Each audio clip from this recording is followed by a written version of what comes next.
حضور کی نظر رحمت، نظر کرم کے ساتھ آج کا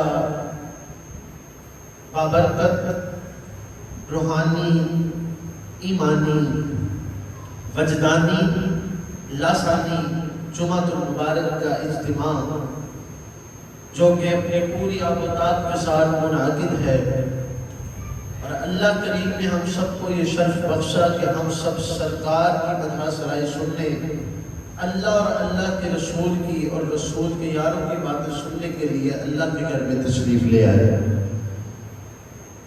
اور اللہ کریم سے دعا ہے کہ مالک زندگی میں ایسے ہزاروں جمعے ہم سب کو پڑھنے کی توفیق عطا فرمائے، اور ہم سب کو پوری زندگی عشق مصطفیٰ پر رہنے کی توفیق عطا فرمائے، اور حضور کے ساتھ سچی اور ستھری محبت عطا فرمائے۔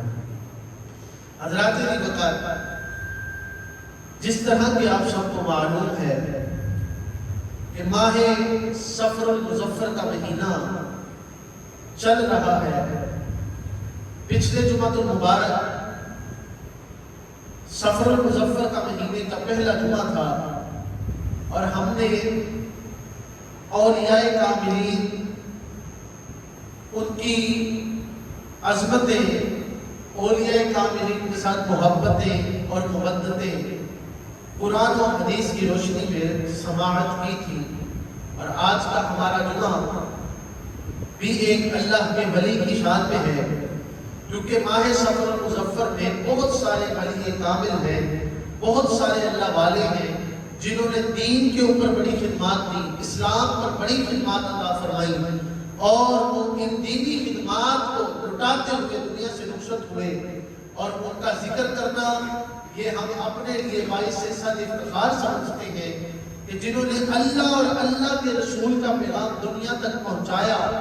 تو ہمیں بھی چاہیے کہ ہم اولیاء کاملین کا ذکر کریں، اور ان ولیوں میں سے ایک ولی ایسے بھی ہیں، اگر انہیں ولی کہا جائے تو بہت اچھا ہے، اگر اس سے بڑھ کر ہم فقط کے مجدد کہا جائے تو یہ اس سے بھی اچھا ہے، اور اگر ہم انہیں یہ بھی کہیں حامی بدعت، اعلیٰ حضرت، امام اہل سنت، مجدد دین و ملت، کشتہ عشق و محبت، پروانہ شمع رسالت، حامی بدعت، سرکار امام احمد رضا خان فاضل بریلوی رحمۃ اللہ تعالی علیہ، 25 صفر المظفر اعلیٰ حضرت امام اہل سنت کا یوم عرس آتا ہے، اور اس صفر المظفر کے مہینہ میں بہت سارے ولی کامل ہیں جن کے اعراس ہیں، جن کے عرس پاک ہیں۔ اگر ہم ایک ایک کا ذکر کرنے لگ جائیں تو میرے خیال سے پورا صفر المظفر کا مہینہ اولیاء کاملین کا ہی مہینہ ہے۔ تو داتا گنج بخش علی حجویری رحمۃ اللہ تعالی علیہ، آپ کا بھی ذکر خیر اسی مہینہ مبارک میں ہے، 18، 19، 20 صفر المظفر کو آپ کا عرس پاک ہوتا ہے، اور آپ کی جو خدمات ہیں دین پر وہ بھی لازوال و بے مثال ہیں۔ اور انشاءاللہ العزیز اگلے جمعۃ المبارک کو حضرت داتا گنج بخش علی حجویری رحمۃ اللہ تعالی علیہ آپ کا بھی ذکر خیر کریں گے۔ میں کسی ولی کی کرامت کو بتانے کا قائل نہیں ہوں، میں کسی ولی کی شہرت بیان کرنے کا قائل نہیں ہوں، ولی خود ہی اعلیٰ ہوتا ہے، اس کا شہرہ جو ہے، اس کا جھنکا جو ہے، وہ زمانے والے کو پتہ ہوتا ہے کہ اس نے کیا دین کا کام کیا ہے، اور اس نے کیا دین کے اوپر اپنی خدمات سر انجام دی ہے۔ تو لیکن اعلیٰ حضرت تو وہ ہستی ہیں جن کو بتانے کی ضرورت نہیں ہے، اعلیٰ حضرت وہ ہستی ہیں جن کو بیان کرنے کی ضرورت نہیں ہے، ہر بندے کو پتا ہے کہ اعلیٰ حضرت نے دین اسلام پر اور مصطفیٰ جان رحمت کے جو عشق کے جام کوٹ کوٹ کے ہمیں پلائے ہیں، ان کی آج بھی ہمارے دلوں اور دماغ کے اندر تاثیر پیدا ہے۔ میرے آقا امام اہل سنت، مجدد دین و ملت، کشتہ عشق و محبت، امام احمد رضا خان فاضل بریلوی رحمۃ اللہ تعالی علیہ، آپ 10 شوال مکرم کو اس دنیا میں آپ نے آنکھ کھولی، اور اعلیٰ حضرت فاضل بریلوی وہ ہستی ہیں کہ جنہوں نے بچپن سے ہی مصطفیٰ کے دین کے ساتھ محبت عطا فرمائی۔ اعلیٰ حضرت وہ ہستی ہیں کہ جن کے باپ بھی ایک ولی کامل ہیں، مولانا نقی علی خان رحمۃ اللہ تعالی علیہ، اور ایسے علم کے پیوند تھے، ایسے علم کے اوپر چلتے تھے کہ آپ شریعت مطہرہ کے خلاف ایک کام بھی نہیں کیا کرتے تھے. اور جس کا باپ اعلیٰ ہو اس کا پتر بھی اعلیٰ ہوتا ہے، جس کا باپ اچھا ہو اس کا پتر بھی اچھا ہوتا ہے. تو اعلیٰ حضرت فاضل بریلوی کے باپ بھی اعلیٰ تھے، اعلیٰ حضرت بریلوی خود بھی اعلیٰ تھے، آپ کے بچے بھی اعلیٰ تھے. امام حسن رضا خان فاضل بریلوی اور آپ کے امام اختر رضا خان فاضل بریلوی، آپ کی پوری جد آج تک جتنے اعلیٰ حضرت کے خاندان کا بچہ ہے وہ شریعت مطہرہ کا عمل پیرا ہے اور دین اسلام کا خوب کام کیا ہے. اگر اعلیٰ حضرت کی تصانیف کو اٹھا لیں تو تقریباً 1000 سے زائد کتب لکھی اعلیٰ حضرت نے. آج کوئی بندہ لکھنے بیٹھ جائے تو اس سے ایک رسالہ نہیں لکھا جاتا. آج کوئی بندہ لکھنا شروع کر دے تو ایک رسالہ نہیں لکھا جاتا. تو اس مرد کلندر نے 1000 کتاب لکھی ہے دین اسلام پر، شریعت مطہرہ پر، عشق مصطفیٰ پر اور فقہ پر. ایسی کتب لکھتی ہیں جن کی آج تک کوئی توڑ نہیں کر سکا. جس کو بھی کبھی رہنمائی چاہیے ہوتی ہے وہ کبھی بہار شریعت کو کھول لیتا ہے، وہ کبھی فتاوی رضویہ کو کھول لیتا ہے. اور اگر کسی نے عشق مصطفیٰ کے کام پینے ہوں تو وہ ہدایت کے بخشش کو کھول کر اپنے دل و دماغ کو عشق مصطفیٰ کے ساتھ پیوند کر لیتا ہے. پتہ چلتا ہے کہ اعلیٰ حضرت نے جیسی خدمت کی ہے دین اسلام کی، اعلیٰ حضرت نے جیسا کام کیا ہے مصطفیٰ کے دین پر، اس کی نہ کوئی مثل ہے نہ کوئی مثال ہے. اعلیٰ حضرت امام اہل سنت نے 1000 کتب ایسی لکھی ہیں. یہ نہیں کہ ایک کتاب کھولی اس کے اندر سے 4 کتابیں نکال دی، ایسی کتاب نہیں لکھی. بلکہ اعلیٰ حضرت نے 1000 کتب ایسی لکھی ہیں کہ ایک کتاب کی کئی جلدیں ہیں، ایک کتاب کی کئی جلدیں ہیں. تو معلوم ہوا اعلیٰ حضرت کا علم بھی اعلیٰ ہے اور اعلیٰ حضرت خود بھی اعلیٰ ہے. کسی نے ہمیں نے لقب دے دیا اعلیٰ حضرت. اعلیٰ حضرت یہ لقب چھوٹا نہیں ہے، اعلیٰ حضرت یہ لقب بہت بڑا ہے. میں نے کہا ہم تو کسی دلیل نہیں مانتے جب تک ہم تحقیق نہ کر لیں. ہم تو کسی بندے کی قرآن کا ترجمہ لکھا ہو نا، آج تو ہر بندہ قرآن کا ترجمہ لکھتا ہے، ہم تو تب تک اس کا ترجمہ نہیں پڑھتے جب تک ہمیں پتہ نہ ہو لکھنے والا کون ہے. ہم تو تب تک اس کی تصانیف کو نہیں پڑھتے. ہم پہلے دیکھتے ہیں کہ یہ کہیں ایسا تو نہیں، یہ بے ادبوں کے ساتھ بیٹھنے والا تو نہیں. ہم تو بعد لوگوں کا ترجمہ پڑھتے ہیں. ہم تو پہلے یہ دیکھتے ہیں کہ یہ کسی گھٹیا حضرت نے نہ لکھا ہو، بلکہ ہم ترجمہ بھی اس کا پڑھتے ہیں جو اعلیٰ حضرت کا لکھا ہوا، امام اہل سنت کا لکھا ہوا. میرے امام کی غلام ہوں اعلیٰ حضرت فاضل بریلوی. آپ مدینہ طیبہ گئے اور مدینہ طیبہ میں جب آپ گئے تو آپ کے اوپر بخار کی حالت تھی. اتنا آپ کو بخار تھا کہ بخار کے ساتھ آپ کی طبیعت بہت ساری خراب تھی. تو ادھر کسی مسئلے پر بحث چلتے، جب بحث چلی تو اعلیٰ حضرت کو بلایا گیا، اعلیٰ حضرت کو بتایا گیا. اعلیٰ حضرت نے پوچھا بھی کیا مسئلہ ہے؟ انہوں نے کہا جی حضور کے علم غیب پر مسئلہ چل رہا ہے. اعلیٰ حضرت نے فرمایا کیا مسئلہ ہے، علم غیب پر کیا بات کر رہے ہیں؟ انہوں نے کہا جی یہ حضور کا علم غیب مان دے دیں، یہ حضور کے علم غیب کے منکر ہے. تو اعلیٰ حضرت نے فرمایا اگر مجھے آپ آج کی رات دے دیں میں صبح تک آپ کا مسئلہ حل کر دوں. انہوں نے کہا ٹھیک ہے جی آپ صبح تک مسئلہ حل کر دیں. اب اعلیٰ حضرت نے کوئی یہ نہیں کیا کہ فلاں نے یہ کہا، فلاں نے یہ کہا، فلاں نے یہ کہا، نہ. اعلیٰ حضرت نے مدلل اور بہترین تحقیق کے ساتھ اعلیٰ حضرت نے جامع حدیث کی روشنی میں اور اعلیٰ حضرت نے مصطفیٰ جان رحمت کے وہ کمالات، کرامات اور آپ کے کچھ علم غیب کا ایسا نچوڑ نکالا کہ ایک رات کے اندر آپ نے پوری کتاب تحریر کر کے رکھ دی. ایک رات کے اندر کچھ احباب فرماتے ہیں 2 گھنٹے کے اندر اعلیٰ حضرت نے پوری تحقیق لکھ کر رکھ دی کہ حضور کا علم غیب یہ تھا، حضور کا علم غیب یہ تھا. جب صبح آپ نے وہ کتاب پیش کی جو کہتے تھے حضور کو علم غیب نہیں ہے، انہوں نے اپنی زبان حال سے مانا کہ حضور کو علم غیب ہے. بھائی تحقیق کرنی ہے، حضور کے دین کی خدمت کرنی ہے تو ایسے کرو جیسے اعلیٰ حضرت نے کی ہے، ایسے کرو.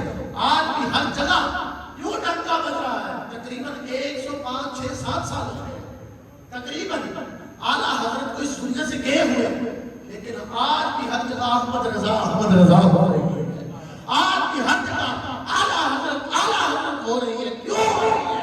اور پتہ چلتا ہے اس مرد کلندر نے دین اسلام کی ایسی خدمت کی ہے جو شاید کسی سے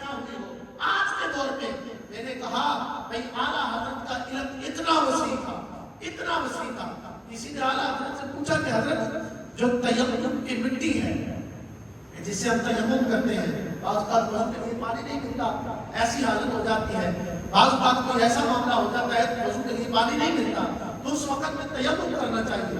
تو کسی نے اعلیٰ حضرت سے پوچھا بھی حضرت تیمم کے لیے کون سی مٹی چاہیے؟ تو اعلیٰ حضرت نے ایک مٹی نہیں بتائی، دو نہیں بتائی، تین نہیں بتائی، اعلیٰ حضرت نے اس تیمم کی مٹی پر 80 مثالیں آپ کو دی، 80 مثالیں، اتنا علم نصیب تھا اعلیٰ حضرت کا۔ لوگ پوچھنے لگے حضرت آپ 80 مثالیں دے رہے ہیں، ان کی کوئی ترتیب بھی بتائیں، کوئی بات بھی بتائیں۔ اعلیٰ حضرت نے بتایا کہ بعض اوقات کپڑا ایسا ہوتا ہے جس پر مٹی لگی ہوئی ہو، بعض اوقات کپڑا ایسا ہوتا ہے جسے دھو کر پاک کر دیا جاتا ہے، آپ نے کئی چیزیں بیچ میں سے نچوڑ نکالے اور اعلیٰ حضرت نے اس پر 80 مثالیں قائم کر کے پورا ایک رسالہ شائع کیا تیمم کی روشنی میں۔ اتنا علم نصیب تھا اعلیٰ حضرت کا۔ اعلیٰ حضرت سے پوچھا گیا، اعلیٰ حضرت سے کسی نے پوچھا حضرت فرض ضروری ہے یا سنت ضروری ہے؟ فرض کی زیادہ فضیلت ہے یا سنت کی زیادہ فضیلت ہے؟ اعلیٰ حضرت نے فرمایا ڈیفینیٹلی فرض جو ہے یہ زیادہ ضروری ہے، جو چیز فرض ہے وہ پہلے ہے، سنت بعد میں ہے۔ تو وہ بندہ بھی آگے تھے، ذہن میں انتشار رہنے والا تھا، اس نے اعلیٰ حضرت سے کہا اگر فرض ضروری ہے تو آپ سے میں ایک سوال نہ کروں؟ اعلیٰ حضرت نے پوچھا بھائی پوچھ، کیا سوال پوچھنا ہے؟ اس نے کہا جب آپ وضو کرتے ہیں، جب آپ وضو کرتے ہیں تو آپ پہلے کیا کرتے ہیں؟ اعلیٰ حضرت نے فرمایا ہم پہلے ہاتھ دھوتے ہیں۔ اس نے کہا اس کے بعد کیا کرتے ہیں؟ فرمایا ہم کلی کرتے ہیں۔ فرمایا اس کے بعد کیا کرتے ہیں؟ کہنے لگے کہ ہم ناک میں پانی چڑھاتے ہیں۔ فرمایا اس کے بعد کیا کرتے ہیں؟ آپ فرمانے لگے کہ اس کے بعد ہم منہ دھوتے ہیں۔ اس نے کہا ابھی آپ سے میں نے سوال یہ کیا تھا کہ بھائی فرض ضروری ہے، فرض پہلے ہے یا سنت پہلے ہے؟ تو آپ نے فرمایا تھا کہ فرض پہلے ہے۔ اگر فرض پہلے ہے تو آپ پہلے ہاتھ کو دھوتے ہیں، یہ سنت ہے۔ آپ پہلے کلی کرتے ہیں، یہ بھی سنت ہے۔ آپ ناک میں پانی چڑھاتے ہیں، یہ بھی سنت ہے۔ حالانکہ جو منہ دھونا ہے یہ فرض ہے، وضو کے اندر منہ دھونا فرض ہے، پہلا فرض منہ دھونا ہے۔ تو آپ یہ جو تین سنتیں ادا کرتے ہیں یہ پہلے کیوں کرتے ہیں؟ اعلیٰ حضرت مسکرا دیا۔ اعلیٰ حضرت جب مسکرائے نا تو اعلیٰ حضرت نے فرمایا بھائی تم کیا جانو سنت مصطفیٰ کیا ہے؟ فرمایا ہر نبی کریم علیہ السلام کی سنت میں حکمت چھپی ہوئی ہے، حضور کی ہر سنت میں حکمت چھپی ہوئی ہے۔ اس نے پوچھا بھی حضرت حکمت کیسے چھپی ہے؟ اعلیٰ حضرت نے فرمایا کہ وضو کے لیے جو پانی ہوتا ہے نا اس کی شرائط ہوتی ہے۔ اس نے کہا جی وہ کیا شرائط ہوتی ہے؟ اعلیٰ حضرت نے فرمایا جو پانی ہوتا ہے نا اس کی پہلی شرط یہ ہے وہ نہ زیادہ ٹھنڈا ہو نہ زیادہ گرم ہو، بلکہ معتدل ہو، درمیانہ پانی ہو۔ یہ وضو کے پانی کے لیے شرط ہے۔ جس پانی سے وضو کرنا ہے وہ نہ زیادہ ٹھنڈا ہو نہ زیادہ گرم ہو، بلکہ درمیانہ ہو۔ اور فرمایا نہ زیادہ اتنا گرم ہو کہ جس کے ساتھ منہ جل جائے، یہ وضو کے پانی کی شرط ہے۔ فرمایا تیسری شرط یہ ہے وضو کا پانی ایسا ہو جس کے اندر سے بدبو نہ، جس کے اندر سے بدبو نہ آ رہی ہو، اس پانی سے وضو کرنا ہے۔ اعلیٰ حضرت نے فرمایا اوے بندہ خدا، میں مصطفیٰ جان رحمت کی عظمت پر قربان ہو جاؤں، مصطفیٰ پر اپنی جان نثار کر دوں۔ میرے مصطفیٰ چاہتے تو پہلے ہمیں یہ بتاتے کہ فرض ادا کرنا ہے پہلے منہ دھونا ہے، بلکہ نہ میرے مصطفیٰ نے بتا دیا۔ لوگوں سن لو، اگر تم سنت پر عمل کرو گے تو تمہیں وضو کے پانی کی شرائط بھی معلوم ہو جائے گی۔ وہ کیسے؟ فرمایا کہ جب تم پانی ہاتھوں کو پہلے دھو گے، جب ہاتھوں کو پہلے دھونے لگو گے تو پتہ چل جائے گا پانی گرم ہے یا پانی ٹھنڈا ہے۔ فرمایا پتہ چل جائے گا پانی زیادہ گرم ہے یا زیادہ ٹھنڈا ہے یا معتدل پانی ہے۔ فرمایا اس وجہ سے میرے مصطفیٰ نے پہلے ہاتھوں دھونے کا حکم کیا۔ فرمایا دوسری بات، فرمایا حضور نے فرمایا پانی اتنا گرم نہ ہو جس سے منہ جل جائے۔ فرمایا اس وجہ سے مصطفیٰ نے پہلے سنت میں منہ کے اندر کلی کرنا رکھا تاکہ پتہ چل جائے کہ پانی زیادہ گرم نہ ہو۔ فرمایا تیسری بات، فرمایا اس کے بعد ناک میں پانی چڑھانے کا عمل بتایا تاکہ پتہ چل جائے پانی سے بدبو نہ آ رہی ہے۔ فرمایا اس سے معلوم ہوا کہ مصطفیٰ جان رحمت نے بتا دیا کہ بھائی فرض سے پہلے سنت ادا کر لینا تاکہ فرض ادا کرنے کا بھی مزہ آ جائے، فرض ادا کرنے کا بھی مزہ آ جائے۔ تم اعلیٰ حضرت کے علم کی باتیں کرتے ہو. اللہ نے آپ کو بے انتہا علم دیا, بے انتہا علم دیا, اور ایسا علم دیا, جامع علم دیا, مستند علم دیا, اور اس علم سے آج کئی سو سال کے بعد بھی لوگ اس علم سے مستفید ہو رہے ہیں, لوگ اس علم سے روشنی حاصل کر رہے ہیں. بھئی اعلیٰ حضرت تھے نا, اعلیٰ حضرت تھے, امام اہل سنت کے غلام ہوئے. بریلی میں طاعون کی بیماری آ گئی, جیسے آج کی ہماری بیماری کہہ لیں کینسر کی بیماری, تو اس وقت کے طاعون کی وجہ سے کئی لوگ دنیا سے چلے جاتے ہیں. تو لوگ بڑے بڑے طبیبوں کے پاس گئے, بڑے بڑے لوگوں کے پاس گئے, تو وہ بیماری ایسی تھی جو کوئی کسی کو دیکھتا تھا نا, یا کسی کے ساتھ ملتا تھا تو وہ بیماری لگ جاتی تھی, اور اس وجہ سے وہ بیماری لاحق ہو جاتی تھی. تو اعلیٰ حضرت نے مصطفیٰ جان رحمت کی ایک دعا پڑھی, جسے میرے مصطفیٰ نے فرمایا کہ جو یہ دعا پڑھ لیتا ہے, یہ دعا پڑھ کے کسی بیمار کو, کسی ایسی بیماری جس کو لگی ہو, جس کے خطرہ لاحق ہو, میرے مصطفیٰ نے فرمایا یہ دعا پڑھ کے اگر اس کے ساتھ مل لیا جائے, اس کو دیکھ لیا جائے, تمہیں یہ بیماری نہیں لگی. تو اعلیٰ حضرت تو ایسے تھے, ہر چیز سنت کے مطابق کرتے تھے. وہ دعا کیا تھی اعلیٰ حضرت نے جب وہ دعا پڑھی نا, وہ دعا یہ تھی, الحمدللہ الذی عافانی مما ابتلاک بہ وفضلنی علی کثیر ممن خلق تفضیلا. اعلیٰ حضرت نے یہ دعا پڑھی, اور ایک بندہ طاعون کا مریض تھا, اعلیٰ حضرت نے اس کے ساتھ مل بھی لیا, اس کو دیکھ بھی لیا. تو ایک مرتبہ ایسا ہوا, وہی طاعون کا جو مریض تھا وہ اعلیٰ حضرت سے بڑی محبت کرتا تھا. اس نے اعلیٰ حضرت سے فرمایا, حضرت میری آپ سے ایک التجا ہے, ایک ریکویسٹ ہے. آپ نے فرمایا بتاؤ. وہ کہنے لگا آپ میرے گھر کھانا کھانے کے لیے تشریف لے کر. اب ہمارے ہاں یہ جیسے کرونا آیا تھا, ہم لوگوں نے ایک دوسرے سے پیچھا کرنا شروع کر دیا, ایک دوسرے کے ہاتھ سے ہاتھ ملانا بند کر دیا. ہم نے کہا کہ نہ بیماری لگ جائے گی. تو ہمیں کسی کو یہ پتا ہوگا کہ میرے مصطفیٰ کی جو احادیث ہے, مصطفیٰ کی جو سنت ہے, وہ یہ ہے کہ اگر یہ دعا پڑھ کے کسی کو مل لیا جائے تو کسی کو کوئی بیماری نہیں لگتی. یقین کامل ہونا چاہیے. لیکن اعلیٰ حضرت نے اس کی دعا, اعلیٰ حضرت نے جب اس کی دعوت ایکسپٹ کی, قبول کی, تو آپ اس کے گھر چلے گئے. اب جب اس کے گھر گئے نا, تو اعلیٰ حضرت کے ساتھ میں اس نے نا بڑے گوشت کے جو سالن تھا وہ رکھا, ساتھ میں اس کو روٹیاں رکھی. تو اعلیٰ حضرت نے فرمایا کہ یار مجھے تو معدے کی تدابیت ہے, تو یہ تو میرے منہ کے اندر چھالے نکال دے گا, اور اس کے ساتھ مجھے مرض لاحق ہو جائے گا. تو اعلیٰ حضرت کو پھر ذہن میں آیا کہ بھئی مصطفیٰ جان رحمت نے وہ حدیث پاک میں نے پڑھی ہے کہ جہاں مصطفیٰ نے فرمایا ہے جو کوئی بندہ کی دعا پڑھ لے اسے بیماری لاحق نہیں ہوتی. الحمدللہ الذی عافانی مما ابتلاک بہ وفضلنی علی کثیر ممن خلق تفضیلا. اعلیٰ حضرت نے وہ دعا پڑھی اور آپ نے وہ کھانا کھا لیا. اب اعلیٰ حضرت کو کچھ نہیں ہوا, معاملات بہتر رہے, آپ کی طبیعت بہتر رہی. لوگ کہنے لگے حضرت آپ اس کے گھر بھی گئے, اس سے ملے بھی, آپ نے اس کے ساتھ سلام بھی کیا, آپ کو معاملہ لاحق نہیں ہوا. اعلیٰ حضرت نے فرمایا جس کا یقین میرے رب پہ ہو اسے کچھ نہیں ہوتا. فرمایا جس کا یقین میرے رب پہ ہو اسے کچھ نہیں ہوتا. فرمایا ہمیں طبیب کی بات پر یقین نہیں ہے بلکہ ہمیں حبیب کی بات پر یقین ہے. ہمیں طبیب کی بات پر یقین نہیں ہے, ہمیں حبیب کی بات پر یقین ہے. اعلیٰ حضرت نے دنیا والوں کو بتا دیا, دنیا والوں طبیب کے پاس جانے سے پہلے میرے حبیب کے پاس چلے جاؤ, تمہارے سارے مسئلے حل ہو جائیں گے. تم طبیب کے پاس جانے سے پہلے میرے حبیب کے پاس چلے جاؤ, سارے مسئلے حل ہو جائیں گے. اور پھر اعلیٰ حضرت نے ایسی خدمت کی, ایسی خدمت کی, اور آپ نے دیوان لکھے.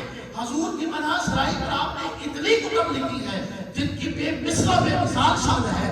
اعلیٰ حضرت کا کوئی کلام ہدایت بخشش پوری آپ کے کلاموں سے بری بڑی ہے. کوئی بندہ اٹھ کر اعلیٰ حضرت کے کلام میں غلطی نہیں نکال سکتا, بلکہ اعلیٰ حضرت نے ایک ایک نام مصطفیٰ کی جب لکھی ہے, ادب کے ساتھ لکھی ہے, علم کے ساتھ لکھی ہے, چاہت کے ساتھ لکھی ہے, اور ایسے لکھی ہے اس کو سن کر دل باغ مدینہ ہو جاتا ہے. اعلیٰ حضرت نے پھر ایسی ویسی باتیں نہیں لکھی جن میں گانوں کی طرزیں ہو, جن میں دنیا والوں کی باتیں ہو. اعلیٰ حضرت نے نعت بھی کیا لکھی ہے. اعلیٰ حضرت نے لکھا ہے سب سے اولا ہو اعلیٰ ہمارا نبی, سب سے والا ہو اعلیٰ ہمارا نبی, اپنے مولا کا پیارا ہمارا نبی. کون دیتا ہے دینے کو منہ چاہیے, دینے والا ہے سچا ہمارا نبی. اے ملک کے کونین میں انبیاء تاجدار, تاجداروں کا آقا, ملک کے کونین میں انبیاء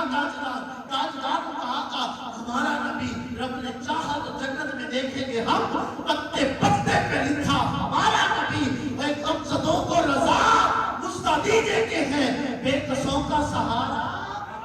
اور پھر اعلیٰ حضرت نے یہی بات ختم نہیں کی، اعلیٰ حضرت نے فرمایا سرور کہوں کہ مالک و مولا کہوں تجھے، سرور کہوں کہ مالک و مولا کہوں تجھے، باغ خلیل کا گلے زیبا کہوں تجھے، اللہ نے تیرے جسم منور کتاب سے اے جانے جامع جانے تجلا کہوں تجھے۔ اور آخر رضا نے ختم سخن اس میں کر دیا خالق کا بندہ خلق کا آقا کہوں تجھے۔ پھر یہی بات ختم نہیں کی، اعلیٰ حضرت نے فرمایا نعمتیں بانٹتا جس سمت وزیرستان گیا، ساتھ ہی منشی رحمت کا قلم ڈال گیا، اور آج لے ان کی پناہ، آج مدد مانگ ان سے پھر نہ مانے کہ قیامت میں اگر مان گیا، اور انہیں جانا انہیں مانا نہ رکھا غیر سے کام، للہ الحمد میں دنیا سے مسلمان گیا۔ اور اعلیٰ حضرت نے فرمایا ان کی مہک میں دل کے گنجے کھلا دیے ہیں، جس راہ چل دیے ہیں کوچے بسا دیے ہیں، میرے قریب سے گر قطرہ کسی نے مانگا دریا بہا دیے ہیں تربے بہا دیے ہیں۔ اور اللہ کیا جہنم اب بھی نہ سرد ہوگا، رو رو کے مصطفیٰ نے دریا بہا دیے ہیں۔ اور پھر اعلیٰ حضرت نے ایسے کلام لکھے، اور کلام لکھ کر بے انتہا کلام لکھے، میں اگر ایک ایک کلام پڑھنا شروع کر دوں تو کئی ٹائم لگ جائے۔ پھر اعلیٰ حضرت نے جب حضور پر درود بھیجا تو وہ بھی بے مثل و بے مثال بھیجا۔ آج صدیاں گزر گئی، اعلیٰ حضرت کا درود ہر مسجد میں پڑھا جاتا ہے۔ اعلیٰ حضرت نے لکھا مصطفیٰ جان رحمت پہ لاکھوں سلام، شمع بز میں ہدایت پہ لاکھوں سلام، جس سوہانی گھڑی شب کا طیبہ کا چاند اس دن افروز ساتھ میں لاکھوں سلام۔ پھر اعلیٰ حضرت نے لکھا کہ امتی امتی رب پہ جاری رہا، امتی تیری قسمت پہ لاکھوں سلام۔ اور اعلیٰ حضرت نے فرمایا کہ مجھ سے خدمت کے قدسی کہے ہاں رضا، مجھ سے خدمت کے قدسی کہے ہاں رضا، مصطفیٰ جان رحمت پہ لاکھوں سلام۔ امام اہل سنت کے غلام ہو، وہ اعلیٰ حضرت ہیں جنہوں نے اپنے کتب کے ساتھ، اپنے علم کے ساتھ، اپنے فتاوی جات کے ساتھ، اپنے علم کی روشنی کے ساتھ دین اسلام کی بے حد خدمت کی ہے، اور ایسی خدمت کی ہے جس کی نہ کوئی مثل ہے نہ کوئی مثال ہے۔ اور صداقت کا طور پہ احترام اعلیٰ حضرت نے سکھایا ہے، شاید ہی کسی نے بتایا۔ اگر میں آپ کی صداقت کے ادب کا مقام بتانے لگ جاؤں تو کئی وقت گزر جائیں گے، انشاءاللہ العزیز وقت ملا، موقع ملا تو پھر اعلیٰ حضرت کا ذکر کریں گے۔ 25 صفر المظفر کو اعلیٰ حضرت کی یاد میں محفل سجائیں گے اور اعلیٰ حضرت کا ذکر کریں گے۔ اعلیٰ حضرت کو نہیں بولنا، وہی اعلیٰ حضرت ہیں جنہوں نے ہمیں عقیدہ پختہ دیا ہے، جنہوں نے ہمیں مصطفیٰ کی شریعت پر چلنے کے بہترین اصول بتائے ہیں، جنہوں نے ہمیں ہر مسئلے پر رہنمائی فرمائی ہے۔ اس اعلیٰ حضرت کی شان کی کیا بات ہے۔ آخر میں ہم اعلیٰ حضرت کا ایک ہی نعرہ لگائیں گے، آپ کہیں گے اعلیٰ حضرت، اعلیٰ حضرت، عشق و محبت، عشق و محبت، عشق و محبت، عشق و محبت، عشق و محبت، عشق و محبت۔ امام الانبیاء کے غلاموں، دعا ہے مالک العزت سے کہ اللہ کریم اعلیٰ حضرت کے اس علم سے ہم سب کو مستفید ہونے کی توفیق عطا فرمائے۔ اور میں ایک بات آپ کو پھر بتا دوں کہ اس مہینے کے بعد وہ مہینہ آ رہا ہے جو خوشیوں کا مہینہ ہے، جو چاہتوں کا مہینہ ہے، جو ایسا مہینہ ہے کہ غم کے ماروں کے چہرے بھی کھل جاتے ہیں کہ میرے مصطفیٰ کا میلاد آ رہا ہے۔ اور اس مہینے اس دفعہ ربیع الاول کی خصوصیت ہے، اس دفعہ ربیع الاول کی خصوصیت ہے کہ 1500 سال مکمل ہو جائیں گے میرے مصطفیٰ کی ولادت کو۔ اونچی بولو سبحان اللہ۔ 1500 سال پورے ہو جائیں گے میرے مصطفیٰ کی ولادت کو اس بار ربیع الاول پر۔